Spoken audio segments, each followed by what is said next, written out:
시청자 여러분 안녕하십니까? BOA 뉴스투데이 시작합니다. 미국 의회가 행정부에 북한의 대륙간 탄도미사일 ICBM의 대응 강화를 요구하면서 관련 예산안을 처리했습니다. 최근 트럼프 행정부가 지원 중단 의사를 밝혔던 미국 본토방어 레이더의 하와이 배치 계획도 다시 복원하도록 미사일 방어청에 추가로 1억 3천만 달러를 배정했습니다. 첫 소식 이조은 기자가 보도합니다. 미국 의회가 최근 통과시킨 2021 회계연도 국방 예산안입니다. 이 국방 예산안에는 미국 본토 방어를 담당하는 레이더를 하와이에 배치하도록 하는 내용이 포함됐습니다. 본토 방어 레이더의 효과적인 개발을 위한 목적으로 미사일 방어청에 추가 1억 3,300만 달러의 예산을 배정한 겁니다. 최근 트럼프 행정부가 지원 중단 의사를 밝혀 논란이 됐던 이 계획을 복원시키도록 요구한 겁니다. 하와이를 지역구로 하는 민주당의 브라이언 샤츠 상원 의원은 성명을 통해 본토방어 레이더가 하와이에 배치되면 미사일 위협을 탐지, 추적, 식별, 요격하는 미사일 방어청의 역량을 최적화할 것이라고 밝혔습니다. 그러면서 이는 북한과 다른 나라들의 하와이와 미국 본토 위협을 더 어렵게 할 것이라고 강조했습니다. 4년 전부터 추진돼 2023년 개발 완료를 목표로 하고 있는 이 레이더가 하와이에 배치되면 알래스카와 캘리포니아에 있는 지상 발사형 요격 미사일의 정확도를 크게 높일 것으로 평가되고 있습니다. 현재 미국은 알래스카 포트 그릴리와 캘리포니아 반덴버그 공군기지에 지상 기반 중간 단계 요격 미사일을 배치해 본토 방어 체계를 운용하고 있습니다. 의회는 최근 의결한 국방수권 법안을 통해 이 요격 미사일 20발을 2026년까지 추가 배치할 것도 요구했습니다. 북한의 대륙간 탄도미사일 ICBM 대응을 강화하기 위해 이지스 구축함에서 SM-3 블록 2A 발사와 같은 해상 배치 무기 체계를 통한 다층적 미사일 방어 체계 강화 작업도 속도를 낼 전망입니다. 미군이 지난 11월 중순 태평양 하와이 인근 해상에서 북한의 가상 ICBM을 이지스함에서 발사한 SM-3 블록 2A로 격추하는 실험에 처음으로 성공한 것을 계기로 이런 시스템 구축이 본격화되는 겁니다. 의회는 국방수권 법안을 통해 국방장관이 이런 시스템 구축과 배치 계획에 관한 세부 내용을 기술한 보고서를 내년 3월 1일까지 제출하도록 요구하고 이후 관련 예산의 나머지 50%를 지원하도록 했습니다. 2021 회계연도 전체 미사일 방어 예산은 미사일 방어청이 요청한 액수보다 13억 달러 많은 104억 6,460만 달러가 책정됐습니다.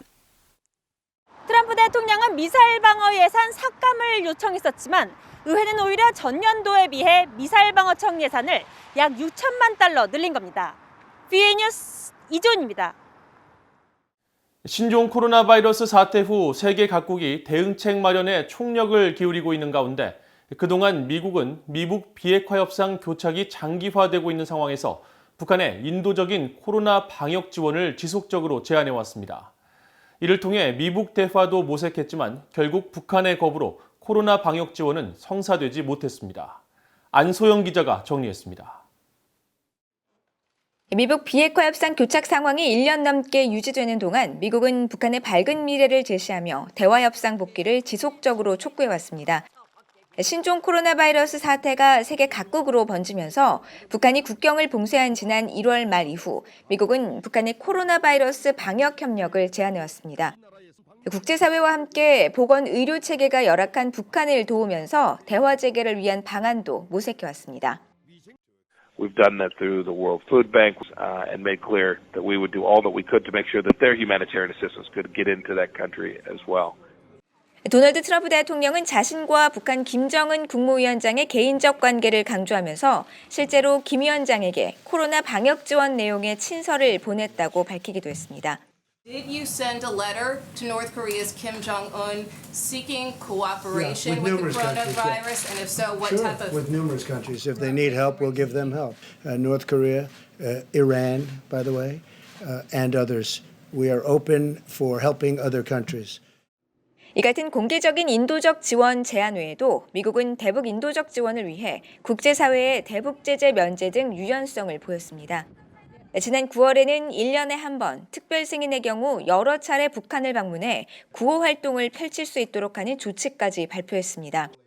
당시 스티븐 비건 국무부 부장관 겸 대북 특별대표는 신종 코로나 바이러스와 집중 호우 등에 따른 큰 수해로 북한이 어려움에 직면했다면서 지원단체 활동을 최대한 도울 준비가 돼 있다고 강조했습니다. 또 뉴욕 채널을 통해 코로나 방역 등 인도적 지원 논의를 위해 북한에 회담을 제안한 것으로 알려졌습니다. 지난달에는 유엔 안보리 대북제재위원회가 대북제재 면제 기간을 기존 6개월에서 9개월로 연장하는 방안을 승인했는데 이 역시 미국의 제안으로 이루어졌습니다. 미 의회 상하원에서도 대북 인도적 지원을 강화하는 법안이 상정됐습니다. 대북제재 면제 품목을 확대하고 면제 기한을 1년으로 연장하는 등의 내용이 핵심으로 북한의 코로나 바이러스 확산을 막기 위한 지원 강화를 강조하는 의원들의 목소리가 담겼습니다. 하지만 북한은 외부 지원을 받지 않겠다는 뜻을 거듭 밝히고 있습니다. 북한의 노동당 기관지 노동신문은 지난달 19일 논설을 통해 없어도 살 수 있는 물자 때문에 국경 밖을 넘보다가 자식들을 죽이겠는가 아니면 버텨 견디면서 자식들을 살리겠는가 하는 운명적인 선택 앞에 서 있다면서 국제기구 등의 지원 거부 명분을 북한 주민들에게 강조했습니다. VOA 뉴스 안소영입니다. 6.25 한국전쟁 당시 한국인 피난민들을 탈출시키기 위해 벌였던 흥남 철수작전 70주년을 맞아 당시 작전을 지휘했던 지휘관 가족이 흥남 철수작전은 최대 규모 민간인 철수작전이었다면서 그 의미를 되새겼습니다. 당시 흥남 철수작전을 총지휘했던 에드워드 포니 미국 해병대령의 손자인 네드 포니 씨는 23일 주한 미국 대사관이 홈페이지와 사회 연결망 등을 통해 공개한 인터뷰에서 1950년 12월 24일 치러진 흥남 철수작전은 미국 역사상 전쟁 중에 실시된 최대 규모의 해상 민간인 철수작전으로 20세기 최대의 인도주의적 사건이었다고 말했습니다. 네드 포니 씨는 그러면서 자신의 할아버지인 에드워드 포니 대령이 흥남 철수작전 책임자로 임명돼 총 20만여 명의 병력과 피난민들을 철수시켰다고 전하고 그 후손들을 만날 때마다 감사의 인사를 드리며 흥남 철수작전의 의미를 다시금 깨닫게 된다고 덧붙였습니다. 네드 포니 씨는 세계와 정치를 둘러싼 여러 일들이 있지만 미국과 한국의 우정은 돈독하다고 강조하고 한국전쟁 70주년이 양국 모두에서 장병들의 희생을 되새기는 계기가 되길 바란다고 말했습니다. 북한은 신앙과 표현의 자유가 없는 곳으로 평양에 있는 봉수교회와 칠골교회는 북한 당국의 전시용일 뿐 신앙적인 교회로 보지 않는다고 옛 평양신학교 출신 목사가 말했습니다. 평양신학교 재학 중 한국전쟁 일사후퇴 당시 남한으로 탈출한 박희천 한국내수동교회 원로 목사는 25일 성탄절을 맞아 VOA와의 전화 인터뷰에서 한국전쟁 전후로 수많은 북한 지역 성직자들이 핍박과 순교를 당했다며 이같이 밝혔습니다. 박 목사는 특히 북한 당국이 전쟁을 개시하기 몇 개월 전인 1949년 12월까지 공산당을 따르지 않는 평양시내 모든 목사들에 대한 체포를 시도했다며 당시 기독교 교세가 강했던 평양 시민들의 동요를 의식해 목사들을 은밀하게 납치해 증발이란 표현이 무성했다고 증언했습니다. 박 목사는 이어 북한 주민들이 인간다운 생활을 하지 못한 채 성탄절도 기념하지 못하는 현실이 가슴 아프다며 하루빨리 한국인들처럼 자유롭게 아기 예수의 탄생을 함께 축하하는 날이 오기를 고대한다고 말했습니다.